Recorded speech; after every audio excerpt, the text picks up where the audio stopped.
عمل صالح والی زندگی اور اللہ اور اس کے رسول کے حکموں پر گزاریں۔ عزیز دوستو، نہایت ہی افسوس کے ساتھ یہ کہنا پڑتا ہے کہ ہمارا معاشرے میں جہالت کا دورہ اس قدر پروان چڑھ چکا ہے کہ لوگوں نے مقصد زندگی کو ضرورت اور ضرورت کو مقصد زندگی بنا لیا ہے۔ اگر آپ کو کچھ بھی اللہ نے عقل سلیم دی ہے تو دنیا قصہ و کہانی ہے، لہو و لعب ہے، اور دین اسلام اصل حقیقت ہے۔ یہ حال صرف ہمارے معاشرے اور سوسائٹی کے ذمہ دار کا ہی نہیں ہے، بلکہ ہمارے معاشرے کے والدین، پیرنٹس اور ان کے بچوں کا بھی ہو چکا ہے۔ علامہ اقبال رحمۃ اللہ علیہ نے ایسے ہی لوگوں کے بارے میں کہا تھا، ڈھونڈنے والا ستاروں کی گزرگاہوں کا، اپنے افکار کی دنیا میں سفر کر نہ سکا، اپنی حکمت کے خم و پیچ میں الجھا ایسا کہ آج تک فیصلہ نفع و ضرر کر نہ سکا، جس نے سورج کی شعاؤں کو گرفتار کیا۔ یہ پس منظر ہر گھر کی کہانی ہے، اور اس سے آپ کو مسلم معاشرے کی دینی تعلیم سے متعلق اہمیت اور حیثیت بھی معلوم ہو گئی ہوگی کہ ہمارا معاشرہ کتنی اہمیت دیتا ہے دین اسلام اور اپنے مذہب کو۔ اے ایمان والو، اپنے آپ کو اور اپنے بچوں کو جہنم کی آگ سے بچاؤ۔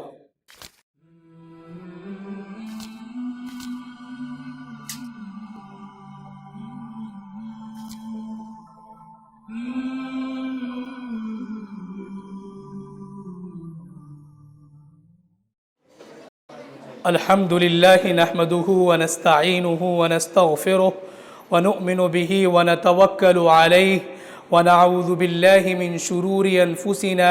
ومن سيئات أعمالنا، من يهده الله فلا مضل له ومن يضلله فلا هادي له، ونشهد أن لا إله إلا الله وحده لا شريك له، أما بعد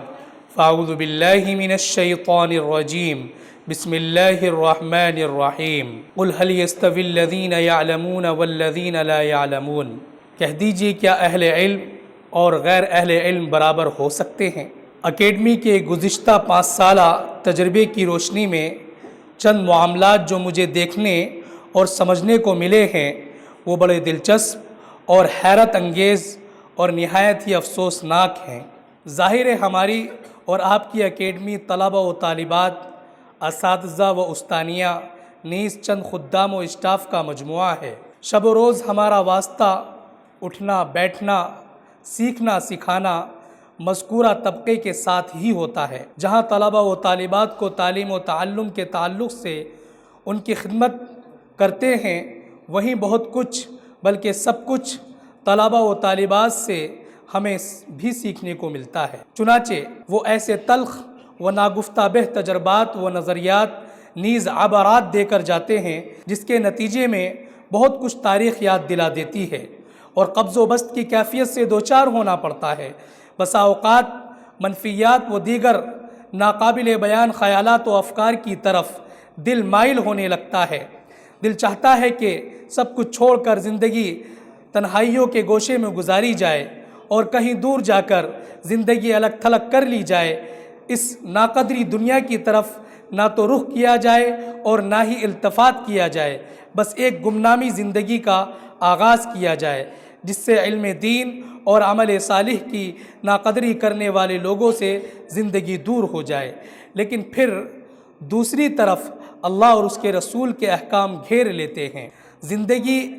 ایک اور امید کے بھروسے پھر سے صبر و تحمل کی صدا دیتی ہے اور آواز دل پھر امیدوں کی طرف لے آتی ہے اور خیالات و افکار و جذبات کہنے لگتے ہیں، ہمت مردہ مدد خدا۔ اسی آس سے پھر اٹھ کھڑا ہوتا ہوں اور ردب و یابس کے ساتھ بادل ناخواستہ چلنے لگتا ہوں۔ میرے پیاروں، میرے عزیزوں، میری باتوں کا مطلب یہ ہے کہ میں نے زندگی میں جو علم دین حاصل کیا ہے اور اپنے قیمتی لمحات پڑھنے لکھنے میں صرف کیے ہیں، ان کا خاطر خواہ جو رزلٹ برآمد ہونا چاہیے وہ حاصل نہیں ہوتا ہے۔ ہمارا نقطہ نظر شروع سے یہ رہا ہے، بلغوا عنی ولو آیا، اور خیرکم من تعلم القرآن وعلمہ کے تحت عمل کرتے ہوئے اپنے معاشرے کو اور بے دین لوگوں کو، ان کے بچوں کو علم دین اور عمل صالح کی طرف بلایا جائے۔ اور ہم سب مل کر علم دین حاصل کریں اور صحیح علم کی روشنی میں عمل صالح والی زندگی اور اللہ اور اس کے رسول کے حکموں پر گزاریں۔ عزیز دوستو، نہایت ہی افسوس کے ساتھ یہ کہنا پڑتا ہے کہ ہمارا معاشرے میں جہالت کا دورہ اس قدر پروان چڑھ چکا ہے کہ لوگوں نے مقصد زندگی کو ضرورت اور ضرورت کو مقصد زندگی بنا لیا ہے۔ ہر طرف ہر سمت یہ جستجو اور بھاگ دوڑ نظر آتی ہے کہ دین اسلام اور فطرت سلیمہ سے ہمارا تعلق محض ایک وقتی ضرورت کا ہے، وہ بھی بس بقدر حاجت اگر مل جائے تو ٹھیک، ورنہ اس کی بھی کوئی خاص ضرورت نہیں ہے۔ دراصل میں کہنا یہ چاہتا ہوں کہ آج ہماری مسلم سوسائٹی کی حالت یہ ہو گئی ہے کہ دنیاوی علم اور دنیا کا ہر فائدہ جس سے ہماری دنیا بنتی ہو ہمیں ہر چیز سے عزیز تر ہے، اور دین اسلام صرف ایک قصہ و کہانی ہے۔ ہمیں ہمارے بچوں کو ملے یا نہ ملے ٹھیک، نہیں تو وہ بھی مسجد کے امام اور مسجد کے ملا جی کو مبارک۔ میرے پیارو سنو، اگر آپ کو کچھ بھی اللہ نے عقل سلیم دی ہے تو دنیا قصہ و کہانی ہے، لہو و لعب ہے، اور دین اسلام اصل حقیقت ہے۔ لیکن ہائے افسوس، معاشرے کی عقل پر پردہ پڑا ہے، بصیرت بے نور اور بے خبر ہے۔ ملت اسلامیہ کے غیور مسلمانوں، یہ حال صرف ہمارے معاشرے اور سوسائٹی کے ذمہ دار کا ہی نہیں ہے، بلکہ ہمارے معاشرے کے والدین، پیرنٹس اور ان کے بچوں کا بھی ہو چکا ہے۔ گزشتہ دنوں یہ صورتحال دیکھنے میں اور تجربہ کرنے میں آئی ہے کہ مسلم سوسائٹی کی بڑی تعداد ایسی ہے جن میں خود بھی اور اپنے بچوں کے لیے بھی علم دین حاصل کرنے کا جوش و جذبہ ابھرتا ہے، اور وہ بڑے جوش و خروش سے اکیڈمی میں داخلہ لیتے ہیں اور اپنے بچوں کا بھی ایڈمیشن کراتے ہیں۔ پھر وہ چند روز کچھ مہینہ پڑھتے ہیں، جب من بھر جاتا ہے بلکہ بور ہو جاتے ہیں یا ان کو اس تعلیم میں دنیا کا کوئی فائدہ نظر نہیں آتا تو کوئی 1 مہینہ، 2 مہینہ، 3 مہینہ یا 1 سال بمشکل پڑھتے ہیں، اور پھر دینی تعلیم کی نماز جنازہ پڑھتے ہوئے ہمیشہ کے لیے اس سے آزاد ہو جاتے ہیں، بھاگ جاتے ہیں، یا بچوں کو کچھ ماہ اور پڑھاتے ہیں، پھر وہ بھی آزاد ہو کر سلام وداع کر کے چلے جاتے ہیں، الامان والحفیظ۔ ان میں بڑی تعداد ایسے والدین کی ہے جو چاہتے ہیں کہ ہمارا بچہ اسکول میں چل رہا ہو یا نہ چل رہا ہو، یا اسکول کالج کی تعلیم کتنی لمبی کیوں نہ ہو جائے، لیکن مدرسے میں، اسلامی اکیڈمی میں بس وہ بہت جلد پڑھ کر فارغ ہو جائے اور جلد از جلد اس کی دینی تعلیم مکمل ہو جائے، اور دینی تعلیم کا رزلٹ بہت اعلیٰ معیار کا ہو جائے، بس جلدی سے کسی طرح بچے کو اس سے چھٹکارا مل جائے اور چند ماہ وہ علم دین کا ماہر بن جائے، حافظ قرآن اور اسلامیات کا شہسوار بن جائے۔ اس امید پر جب ان کا بچہ خود اپنی کوتاہی یا کمی کی وجہ سے کند ذہنی کی بنا پر وہ تعلیمی ترقی نہیں کر پاتا جس کی ان کو امید ہوتی ہے، وہ رزلٹ پر آمد نہیں ہو پاتا جس کو وہ جادوئی طور پر اپنے بچے سے چاہتے ہیں، تو پھر وہ بچے کو حصول علم دین سے روک لیتے ہیں، اور پھر یا تو وہ اپنے بچوں کو ان کے اس لازمی تعلیمی حق سے محروم کر دیتے ہیں، یا پھر وہ بقدر ضرورت اپنی پسند کے مطابق تھوڑا بہت کفارے کے طور پر آدھا ادھورا جیسا تیسا ہی ٹیوشن لگوا کر پڑھا دیتے ہیں۔ جبکہ ماڈرن ایجوکیشن کے لیے بچے کو صبح سویرے، اب چاہے اس نے فجر پڑھی ہے یا نہیں، 7 بجے اٹھا کر نہلایا جاتا ہے، اسکول کی ڈریس اور بیگ ٹفن تیار کیا جاتا ہے، پھر بڑے اہتمام سے کار، اسکوٹی، بائک پر بیٹھا کر اسکول کالج میں چھوڑا جاتا ہے، پھر اسکول کے باہر چھٹی ہونے کا انتظار کیا جاتا ہے، بڑے اہتمام سے لایا جاتا ہے، پھر کچھ وقت قیام و طعام کرنے کے بعد اسکول ٹیوشن کے لیے تیار کیا جاتا ہے۔ اس طرح سے بچے کا پورا دن مکمل ہو جاتا ہے۔ پھر جب دینی تعلیم کا وقت آتا ہے تو ہم 10-15 منٹ کفارے کے طور پر بچے کو ٹیوشن والے ملا جی سے من میں آیا پڑھوا دیا، نہیں تو چھٹی کرا دی۔ اکثر اسی وقت کہیں شادی میں جانا ہوتا ہے، کہیں گھومنے جانا ہوتا ہے، تو کہیں شاپنگ کرنے، اس طرح سے بس کچھ روز بعد والدین قرآن ٹیوشن پڑھانے والے کو بھی رخصت کر دیتے ہیں کہ بچے کو ٹائم ہی نہیں ملتا، فرصت ہی نہیں، اسکول ٹیوشن سے آتا ہے تھک جاتا ہے، اس لیے بس بہت پڑھ لیا، اتنا تو ہو ہی گیا کہ پوری جنت نہ صحیح تھوڑی تو مل ہی جائے گی، اور پھر اللہ اللہ خیر صلی اللہ، جیتے ہیں ایسے کہ مرنا نہ ہو۔ یہ پس منظر ہر گھر کی کہانی ہے۔ اور اس سے آپ کو مسلم معاشرے کی دینی تعلیم سے متعلق اہمیت اور حیثیت بھی معلوم ہو گئی ہوگی کہ ہمارا معاشرہ کتنی اہمیت دیتا ہے دین اسلام اور اپنے مذہب کو، اور پھر دینی تعلیم کی جو بے حرمتی خود ہمارا یہ معاشرہ کرتا ہے وہ اتنے تلخ اور کڑوے تجربات ہیں اور اتنے سنگین ہیں کہ اس کی داستہ بیاں کرتے ہوئے فطرت سلیمہ لرز اٹھتی ہے۔ تاہم فطرت اسلام پر پیدا ہونے والے ان بچوں کے اسلامی مستقبل کو تباہ ہوتے ہوئے اپنی آنکھوں سے دیکھتے ہیں، اور تباہ کرنے والے کوئی اور نہیں خود ان کے والدین ماں باپ ہوتے ہیں، جو در حقیقت صراط مستقیم اور اسلامی تعلیمات سے بھاگنے کا فیصلہ خود کرتے ہیں اور اپنے بچوں کو بھی اس سے محروم کر دیتے ہیں۔ بالآخر وہ بچے جو پچھلے دنوں ہماری اس اکیڈمی سے بے دخل ہو گئے، میں نے خود ان کو بے یار و مددگار اور گلیوں میں پارکوں میں بھٹکتے ہوئے دیکھا ہے، اور بارہا والدین کو سمجھانے پر بھی ان کے والدین کو بات سمجھ میں نہیں آئی، یا ان کے بچے ان کے کنٹرول سے باہر ہو گئے، اور پھر انہوں نے ان کے ساتھ وہی کیا جس سے ان کا اسلامی مستقبل تباہ ہو گیا۔ اللہ نے جس مقصد کے لیے ان کو پیدا کیا تھا، ان کے والدین ان کو خود اس سے ہٹا کر ان کی بربادی کا سبب بن گئے۔ قرآن میں اللہ نے واضح طور پر فرما دیا ہے، یا ایھا الذین آمنوا قوا انفسکم واہلیکم نارا، اے ایمان والو اپنے آپ کو اور اپنے بچوں کو جہنم کی آگ سے بچاؤ۔ بس اب ہم سمجھ لیں کہ ہم خود دنیا میں جہنم سے بچنے والے کام کر رہے ہیں یا سیدھے بغیر ٹکٹ کے جہنم میں جانے والے کام کر رہے ہیں۔ فرمان رسول ہے، کل مسئول عن رعیتہ، ہر ایک حاکم ذمہ دار سے اس کے ماتحت رہنے والے کے بارے میں پوچھا جائے گا کہ آپ نے خود اور اپنے بچوں کو میرے قرآن اور میرے نبی کے بارے میں کیا تعلیم دی ہے، کیا بتایا ہے، کتنا آپ نے اسلام پر عمل کیا ہے۔ یہ وہ سوالات ہیں جن سے کوئی بھاگ نہیں سکتا۔ صرف اللہ کے نزدیک آپ کے عمل صالح کی قدر اور ویلیو ہے، باقی اللہ کو آپ کے دنیا کے کسی ہنر اور آپ کی دنیا کی اعلیٰ تعلیم سے کسی کام سے کوئی غرض نہیں ہے۔ اور یہ سب اسی وقت ممکن تھا جب آپ اپنے بچے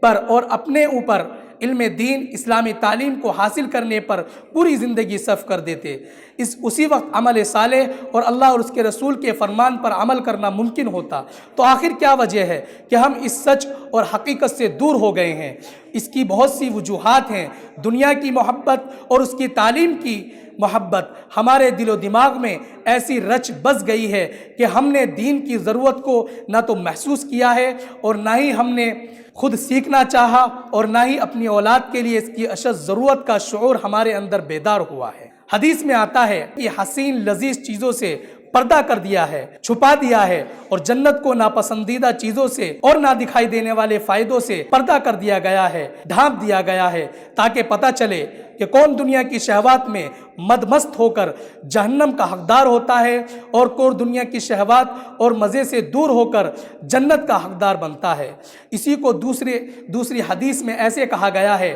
الدنیا للکافر جنت وللمؤمن سجن، دنیا کافر کے لیے جنت ہے اور مومن کے لیے جیل ہے۔ اسلام کی سب سے پہلی وحی غار حرا میں نازل ہوئی، اقرا پڑھو، یعنی رسول مآب محمد صلی اللہ علیہ وسلم کے واسطے سے پوری امت کو پڑھنے کا حکم ہوا ہے۔ یہاں میں یہ بتاتا چلوں کہ پڑھنے سے مراد دین اسلام کی تعلیمات ہیں، قرآن و حدیث کا علم ہے۔ دنیا میں اس کے سوا جو کچھ بھی ہے وہ سب فنون ہیں، مہارتیں ہیں، اسکلز ہیں، یعنی سوائے قرآن و حدیث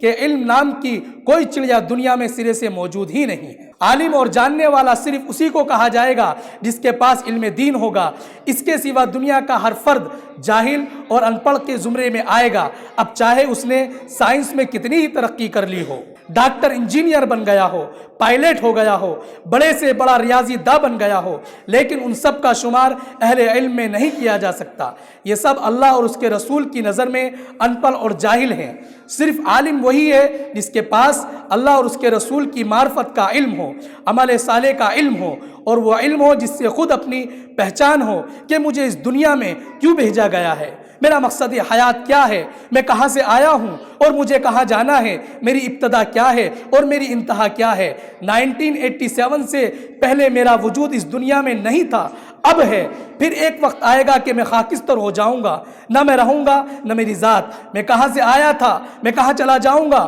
مجھے کس نے بھیجا تھا اور کیوں بھیجا تھا۔ میں نے ایک حسین دنیا دیکھی اور پھر ایک متعینہ مدت 60 70 سال 80 سال یا 100 سال بعد مجھ سے یہ دنیا چھین لی گئی اور میرا وجود اس دنیا سے ناپید ہو گیا۔ یہ وہ تمام سوالات ہیں جو دنیا کے ہر انسان کے ضمیر سے نکل رہے ہیں اور جواب چاہتے ہیں۔ یہ وہ فطرت کی آواز ہے جس کو ہم دنیا کی رنگینیوں میں اکثر بھلا دیتے ہیں اور اس سے دور بھاگتے ہیں، لیکن افسوس صد افسوس یہ انسان سوچتا ہے کہ سائنس اور دنیا کی تمام تر مہارتیں حاصل کروں گا تو شاید اس کا جواب مل جائے۔ نہیں، ہرگز نہیں۔ مذکورہ تمام سوالات کے جواب دنیا کے کسی فن اور مہارت کے پاس نہیں ہے۔ دنیا کی کوئی ڈگری ان تمام حقیقتوں کے جواب دینے سے عاجز و قاصر ہے۔ کسی کے پاس ضمیر سے آنے والے ان سوالات کے جواب نہیں ہیں سوائے قرآن و حدیث کے۔ اسی لیے دنیا کے زیادہ تر بڑے بڑے سائنسداں، ماہر فنون اور مادی طاقت کے پجاری اکثر یا تو ڈپریشن سے مر جاتے ہیں یا پھر وہ جیتے جی اپنی اس فطرت کی آواز سے ہی زندہ لاش ہوتے۔ علامہ اقبال رحمۃ اللہ علیہ نے ایسے ہی لوگوں کے بارے میں کہا تھا، ڈھونڈنے والا ستاروں کی گزرگاہوں کا اپنے افکار کی دنیا میں سفر کر نہ سکا، اپنی حکمت کے خم و پیچ میں الجھا ایسا کہ آج تک فیصلہ نفع و ضرر کر نہ سکا، جس نے سورج کی شعاؤں کو گرفتار کیا، زندگی کی شب تاریک سحر کر نہ سکا، محروم رہا دولت دریا سے وہ غواص، کرتا نہیں جو صحبت ساحل سے کنارہ، دی ہاتھ سے دے کر اگر آزاد ہو ملت، ہے ایسی تجارت میں مسلمان کا خسارہ، قلب میں سوز نہیں، روح میں احساس نہیں، کچھ بھی پیغام محمد کا تمہیں پاس نہیں، وضع میں تم ہو نصارہ تو تمدن میں ہنود، یہ مسلمان ہے جنہیں دیکھ کے شرمائیں یہود۔ اللہ رب العزت نے بہت واضح انداز میں دنیا کے تمام تر لوگوں سے اور خصوصاً مسلمانوں سے سورہ یونس میں بیان فرما دیا ہے، ان الذین لا یرجون لقاءنا ورضوا بالحیاۃ الدنیا واطمأنوا بها والذین هم عن آیاتنا غافلون اولئک مأواهم النار بما كانوا یکسبون۔ جو لوگ دنیا کی زندگی میں مدمست ہو کر دنیا کے عیش و آرام پر راضی ہو چکے ہیں اور وہ اپنے رب سے ملنے کی تمنا نہیں کرتے اور دنیا کے عیش و آرام میں گم ہو چکے ہیں اور اس فانی دنیا پر مطمئن ہو گئے ہیں، ہماری آیتوں سے، ہمارے بھیجے ہوئے قرآن و احکام سے غافل ہو چکے ہیں، بس یہی وہ لوگ ہیں جن کا ٹھکانہ جہنم ہے۔ اللہ کو بھی ان سے ملاقات کی کوئی تمنا نہیں ہے۔ کافر کی ہے یہ پہچان کے آفاق میں ہے گم، کافر کی ہے یہ پہچان کے آفاق میں ہے گم، مومن کی ہے یہ پہچان کے گم ہے اس میں آفاق۔ ہندوستان کے غیور مسلمانوں، اگر ہم چاہتے ہیں کہ ہم اور ہمارے بچے اللہ سے ملاقات کی آرزو کرنے والے اور اللہ سے قریب ہونے والے، اس سے محبت کرنے والے بن جائیں تو قرآن کی تعلیم کے مطابق اپنی زندگی کو ڈھالنا ہوگا اور زندگی کو اللہ اور اس کے رسول کے حکموں کے مطابق موڑنا ہوگا، اور یہ سب کچھ اسلامی تعلیم کو اپنے اوپر اور اپنے بچوں کے اوپر سوار کرنے سے ہی ممکن ہے، نہ کہ فارمیلٹی کرنے سے۔ اور دوسری جگہ رب ذوالجلال فرماتے ہیں فَفِرُّوا إِلَى اللَّهِ، اللہ کی طرف دوڑو، اللہ کی طرف بھاگو۔ اللہ کی طرف صحیح طور پر وہی دوڑ سکتا ہے جو اللہ کی معرفت کو پہنچ گیا ہو، اور اللہ کی معرفت کو وہی پہنچ سکتا ہے جس نے درست طریقے پر اللہ اور اس کے رسول کی تعلیم حاصل کی ہو، قرآن و حدیث کا علم سیکھ کر اس پر عمل پہم اور جہد مسلسل کیا ہو۔ دوستو، بہت صاف لفظوں میں یہ کہہ دینا چاہتا ہوں کہ دنیا کے ہر انسان کی پیدائش کا مقصد اور خصوصاً مسلمان کی زندگی کا مقصد صرف اللہ کی بندگی ہے اور کچھ بھی نہیں۔ اللہ کی بندگی کا صحیح راستہ اور سیدھا راستہ صرف اسلامی ایجوکیشن میں ہے، اس کے بعد ہی درست نہج پر اللہ کی بندگی ممکن ہے۔ رب ذوالجلال کو آپ کی دنیاوی تعلیم و ترقی کی نہ تو کل ضرورت تھی، نہ آج ہے اور نہ آئندہ ہوگی، بس رب کی ایک ہی ڈیمانڈ ہے وَمَا خَلَقْتُ الْجِنَّ وَالْإِنسَ إِلَّا لِيَعْبُدُونَ۔ ہم نے جنات اور انسان کو محض اپنی بندگی کے لیے پیدا کیا ہے۔ یہ بات اپنے دماغوں سے نکال دیجئے کہ صرف نماز پڑھ لینا، روزے کا اہتمام کر لینا، حج عمرے کر لینا، ختنہ اور شادی بیاہ کر لینا، چند اور اسلامی رسومات ادا کر لینا بندگی ہے۔ نہیں، ہرگز نہیں۔ بندگی کا مفہوم یہ ہے کہ ہمہ وقت، ہمہ جہد، ہمہ تن اللہ کی بندگی ہو۔ آپ کا اٹھنا بیٹھنا، آپ کا ظاہر باطن، آپ کا کھانا پینا، سونا، پڑھنا، رات و دن کی تمام تر مصروفیات و مشغولیات صرف اللہ کی بندگی کے لیے ہو اور اللہ کے لیے ہو، ہم نے صرف عبادات کو اللہ کی بندگی کا نام دے دیا ہے، اس کا اہتمام بھی کرتے ہیں، لیکن اخلاقیات، معاملات اور معاشرت جو کہ بندگی کا اہم ترین جز ہے، اس کو ہم نے سرے سے نکال کر باہر کر دیا ہے۔ ہم ان سب کو شریعت کا حصہ سمجھتے ہی نہیں ہیں، اور سمجھتے ہیں تو عمل نہیں کرتے۔ مسلمانوں کے اخلاقیات کا گراف پستی میں ہے، معاملات، لین دین اور حقوق العباد میں کتنی کوتاہی کرتے ہیں، لوگوں کو اپنے بد معاملات سے پریشان کرتے ہیں اور حرام حلال کی تمیز نہیں کرتے، سود اور بیاج بڑے شوق سے لیتے دیتے ہیں، کوئی شخص سود سے بری نہیں۔ سود جیسی لعنت کو ہم گناہ سمجھتے ہی نہیں ہیں۔ معاشرت میں نہ ہمیں پڑوسی کے حقوق معلوم، نہ ہی ہمیں رشتہ داروں کا پتہ، نہ والدین بھائی بہن کے حقوق کا علم ہے۔ یہ بھی تو عین دین ہے، اسلام ہے، اس پر نہ تو ہم سوچتے ہیں نہ ہی اس پر عمل کرتے ہیں۔ لوگوں سے کہتے ہیں کہ ہماری دعائیں قبول نہیں ہوتی، پریشانی تنگی ختم نہیں ہوتی، نمازوں میں دل نہیں لگتا، 10 20 30 حج عمرے کر لیے لیکن زندگی میں سدھار آنے کے بجائے اور بگاڑ آ جاتا ہے، کوئی تبدیلی اور کوئی چینجز زندگی میں نہیں ہوتی۔ کیوں؟ ہم آدھا تیتر آدھا بٹیر کا مصداق ہیں۔ ہم یہودیوں کی طرح بعض کتاب پر اور بعض حکموں پر عمل کرتے ہیں اور بعض کو چھوڑ دیتے ہیں۔ اسی بات کو اللہ نے قرآن میں تمام بنی نوع انسانی کو مخاطب کر کے کہا ہے، خصوصاً مسلمانوں کو، افتؤمنون ببعض الکتاب وتکفرون ببعض فما جزاء من يفعل ذلك منكم خزي في الحیات الدنیا ویوم القیامة یردون الى اشد العذاب۔ اور تم بعض کتاب پر ایمان لاتے ہو اور بعض کتاب کی نافرمانی کرتے ہو،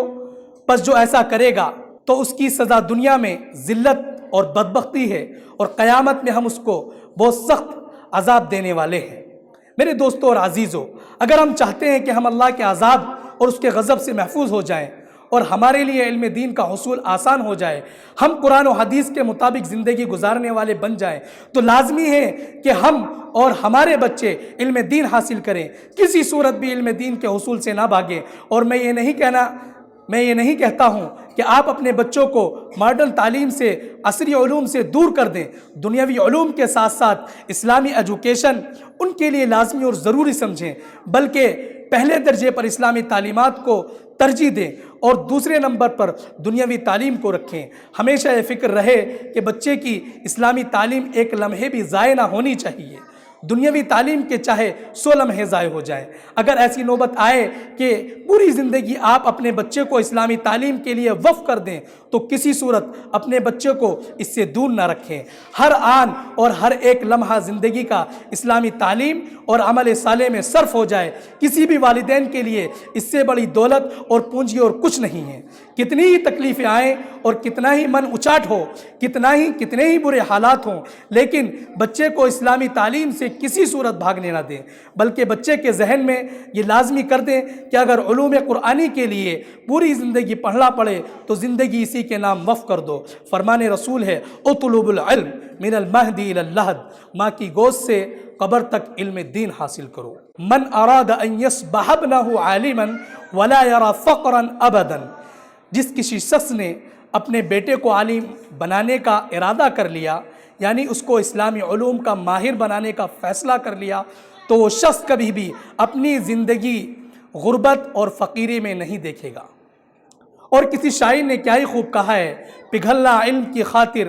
مثال شمع زیبا ہے، پگھلنا علم کی خاطر مثال شمع زیبا ہے، نہیں پہچان سکتے ہم بغیر اس کے خدا کیا ہے۔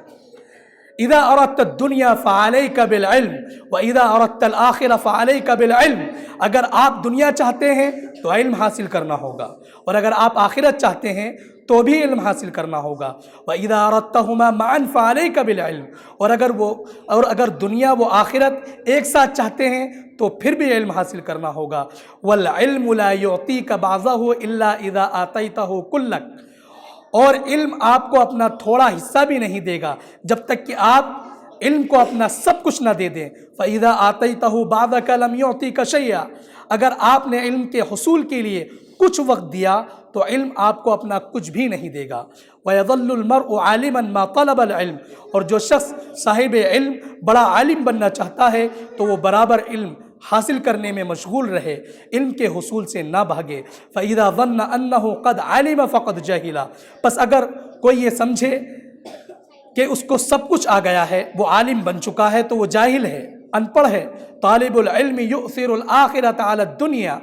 فیربحہما معا، یؤثر الدنیا علی الآخرۃ یخسرہما معا، اور جاہل اور نامراد وہ ہے جو دنیا کو آخرت پر ترجیح دیتا ہے تو اس کی دنیا بھی ناکام اور آخرت بھی برباد ہو جاتی ہے۔ یعنی وہ لوگ جو خود بھی اور اپنے بچوں کو بھی صرف دنیا کی تعلیم اور اس کے حصول کے لیے رات دن ایک کر دیتے ہیں اور آخرت کو دوسرے نمبر پر رکھتے ہیں، تو ان کی دنیا بھی اور آخرت بھی برباد ہونے والی ہے۔ نہ خدا ہی ملا، نہ وصال صنم، نہ ادھر کے رہے نہ ادھر کے ہم۔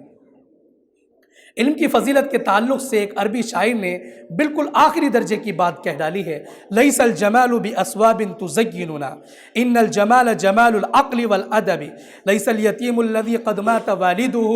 ان الیتیم یتیم العلم والادب۔ خوبصورتی اچھے کپڑے زیب تن کرنا نہیں ہے، نیو برانڈ اور مہنگے کپڑے پہننے میں نہیں ہے، بے شک خوبصورتی تو وہ عقل سلیم اور ادب و اخلاق کی ہے، اور یتیم وہ نہیں ہے جس کے والد کا انتقال ہو گیا ہو، یقیناً یتیم وہ ہے جس کے پاس نہ تو علم ہے اور نہ ہی ادب و اخلاق ہے۔ امام شافعی فرماتے ہیں قد مات قوم وما ماتت مکارمہم وعاش قوم وہم فی الناس اموات، ایک قوم اس دنیا سے جا چکی ہے، مر چکی ہے، لیکن اس کی فضیلت، اس کا علم نہیں مرا، اس قوم کا فیض زندہ ہے، لوگ اس سے فائدہ حاصل کر رہے ہیں، اور ایک قوم اس دنیا میں زندہ ہے اس حال میں کہ وہ لوگوں کے درمیان مر چکی ہے، یعنی ان کا جسم تو زندہ ہے لیکن ان کے پاس علم و فضل نہ ہونے کی وجہ سے اس قوم کی حیثیت مردہ قوم کی ہے۔ قومیں وہی زندہ ہوتی ہیں جن کے پاس علم و فضل ہوتا ہے، اور ورنہ سارے لوگ جسمانی زندگی کے باوجود مردہ ہیں۔ اسی پس منظر کو عربی کے ایک جملے میں اس طرح سے بیان کیا گیا ہے الناس موتا واہل العلم احیا، تمام لوگ مردہ ہیں اور زندہ و جاوید تو صرف اہل علم ہیں، علم والے ہیں، بس جن کے پاس علم دین نہیں ہے وہ جیتے جی بھی مردہ ہیں، زندہ لاش ہیں، ان کا کوئی مقام اور کوئی وجود اللہ اور اس کے رسول کے نزدیک نہیں ہے۔ ان میں اور ایک حیوان میں کوئی خاص فرق نہیں ہے، جیسے ایک حیوان کھاتا پیتا ہے اور بچے پیدا کرتا ہے، ویسے ہی کام یہ انسان نما حیوان کرتے ہیں، ان کا کوئی مقام، کوئی حیثیت اللہ کے نزدیک نہیں ہے۔ اب چاہے ساری دنیا ان پر نچھاور ہو جائے، ساری دنیا پر ان کی بادشاہت ہو جائے اور دنیا میں ان کی شہرت کا ڈنکا بجتا ہو اور وہ دنیا کی نظر میں عزیز تر ہو جائیں۔ کسی نے کیا ہی خوب کہا ہے کم من معروف فی الدنیا ومجہول فی السماء وکم من مجہول فی الدنیا ومعروف فی السماء، کتنے ہی لوگ دنیا میں مشہور و معروف ہیں لیکن آسمان میں ان کو کوئی نہیں پہچانتا، اور کتنے ہی لوگ ایسے ہیں کہ جن کو دنیا میں کوئی نہیں جانتا لیکن آسمانوں میں ان کی شہرت کا ڈنکا بجتا ہے، اور وہ صرف اہل علم و عمل ہیں۔ دنیا دار اور دنیا کے پجاری لوگ آسمانی دنیا میں غیر معروف ہیں۔ اہل علم و دانش کہتے ہیں کلھا وانت مع اللہ فما خسرت شیئا واذا ربحت الدنیا وانت بعید عن اللہ فقد خسرت کل شیء، اگر پوری دنیا آپ کے ہاتھ سے چلی جائے اور اللہ اور آپ کو مل جائے تو آپ کا کچھ بھی نقصان نہیں ہوا، اور اگر آپ نے ساری دنیا جیت لی اس حال میں کہ آپ اللہ کو ہار گئے اور اللہ سے دور ہو گئے تو آپ نے اپنا سب کچھ برباد کر دیا۔ عزیز دوستو اور ساتھیوں، اسی فکر کے پیش نظر تاکہ آپ بھی علم دین حاصل کرنے والے بن جائیں، ہم نے اس اکیڈمی کو قائم کیا ہے۔ محترم ناظرین اکرام، اس سے قبل میں آپ سامعین کی خدمات میں یہ عرض کرنا چاہتا ہوں کہ معہد القرآن الکریم العالمی کا قیام 2018 کے شروع میں آپ کے نظام الدین ویسٹ کے علاقے میں عمل میں آیا۔ اس اکیڈمی کو قائم کرنے اور اس کی بنیاد رکھنے کا مقصد اور اس سلسلے کو آپ کی اس کالونی میں جاری رکھنے کا منشا کچھ اس طرح سے تھا کہ اسکول، کالج، یونیورسٹی کے طلباء و طالبات جو کہ اکثر دینی و اسلامی تعلیم سے محروم رہتے ہیں، ان کو خاطر خواہ وہ علم دین حاصل نہیں ہو پاتا جس کی ہر مسلمان بچے اور بچی کو اشد ضرورت ہوتی ہے اور جس کے بغیر کوئی چارہ کار نہیں ہے۔ قرآن اور اسلامی تعلیم کا سیکھنا جتنا ایک دینی خاص طبقہ جو کہ صرف 4 سے 5% ہوتا ہے اس کا حق ہے، اس سے کہیں زیادہ عصری علوم، اسکول، کالج اور یونیورسٹی میں ماڈرن ایجوکیشن حاصل کرنے والے کے لیے لازمی اور ضروری ہے۔ تو اسی مقصد اور مشن کے تحت اکیڈمی نے بہت سے ہدف طے کیے ہیں اور اس کے مطابق اپنے مشن کو جاری و ساری کر دیا۔ آئیے وہ مقاصد کیا ہیں ان کو بالترتیب ملاحظہ فرمائیں۔ نمبر 1، خالص اللہ کی رضا اور اللہ کے کلام پاک یعنی قرآن کریم کی تعلیم کو عام کرنے اور صحیح تجوید و قواعد کے ساتھ ہر بچہ بچی کو قرآن پڑھانا اور اس کی تعلیم کو ہر کس ناکس تک پہنچانا ہے۔ نمبر 2، خاص طور پر اسکول، کالج، یونیورسٹی میں پڑھنے والے طلباء و طالبات کو اور عام طور پر ہر بچہ بچی، بالغ نابالغ کو قرآن کی مکمل تعلیم سے آراستہ کرنا اور ان کی دینی مزاج کے مطابق تربیت کرنا ہے۔ نمبر 3، تیسرا مقصد اکیڈمی میں ایسے حفاظ تیار کرنا جو قرآن کریم کو سورہ فاتحہ کی طرح حفظ کرنے کے ساتھ ساتھ اس کو اس کی عربی زبان میں گرامیٹیکل سمجھنے کی صلاحیت رکھتے ہوں اور پھر وہ یہ سمجھ سکیں کہ ہمارا رب ہم سے کیا چاہتا ہے، ہمارا اس دنیا میں آنے کا مقصد اصلی کیا ہے اور ہمیں کہاں جانا ہے، ہماری منزل کی ابتدا کیا ہے اور انتہا کیا ہے۔ نمبر 4، اکیڈمی میں طلباء و طالبات کی اسلامی اخلاقی تربیت کرنا اور ان کو مکمل ادب و احترام کا درس دینا جس سے وہ بچے اور بچیاں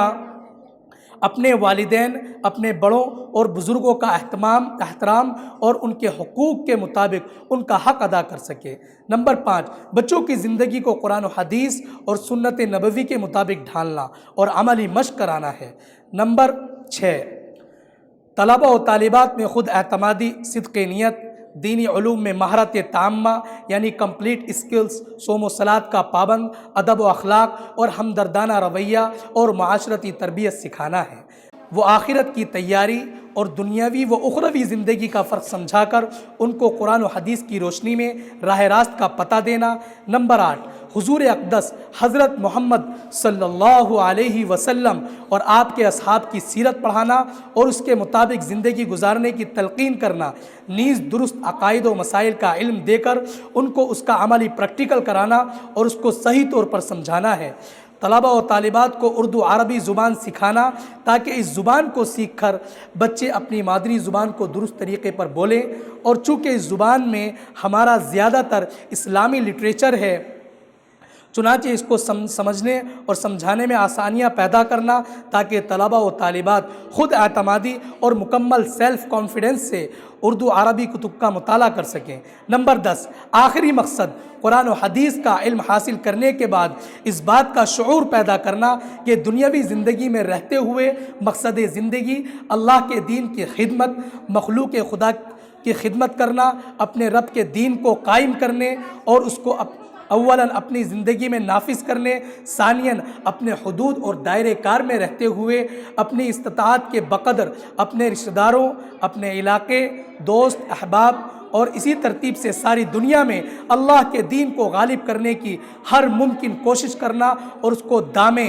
درمے، قدمے، سخنے ہر طرح سے باہم نصرت و مدد پہنچانی ہے اور اس آیت کا مصداق بن جانا ہے، قل ان صلاتی و نسکی و محیای و مماتی للہ رب العالمین۔ میری زندگی کا مقصد تیرے دین کی سرفرازی، میری زندگی کا مقصد تیرے دین کی سرفرازی، میں اسی لیے مسلمان، میں اسی لیے نمازی۔ پیارے دوستوں اور ساتھیوں، جہاں اکیڈمی نے تعلیمی میدان میں غیر معمولی ترقی کی ہے اور ایک بالکل جدید آئیڈیا کو کامیابی کے سفر سے گزارا ہے، وہیں اکیڈمی نے ضرورت کے مطابق دیگر اکیڈمی کے ترقیاتی کاموں پر نظر رکھی۔ آج اکیڈمی کے پاس الحمدللہ ثم الحمدللہ پہلے سے بہتر اور عمدہ فل فرنش ایسی کلاس روم ہیں، نیز لائیو CCTV کیمرے بچوں کی حفاظت اور نگرانی کے لیے کلاسوں میں نصب کیے گئے ہیں۔ اسی کے ساتھ بچوں کی مکمل ضروریات کے سامان اور ان کی تعلیمی ترقی کے تمام تر آلات موجود ہیں اور اکیڈمی کی اس ترقی میں ہمارے نظام الدین ویسٹ اور ہمارے مخلصین و محبین کی محنت و کاوش اور ان کی دعا شامل ہے۔ ہم ان سب کا دل کی گہرائیوں سے شکریہ ادا کرتے ہیں۔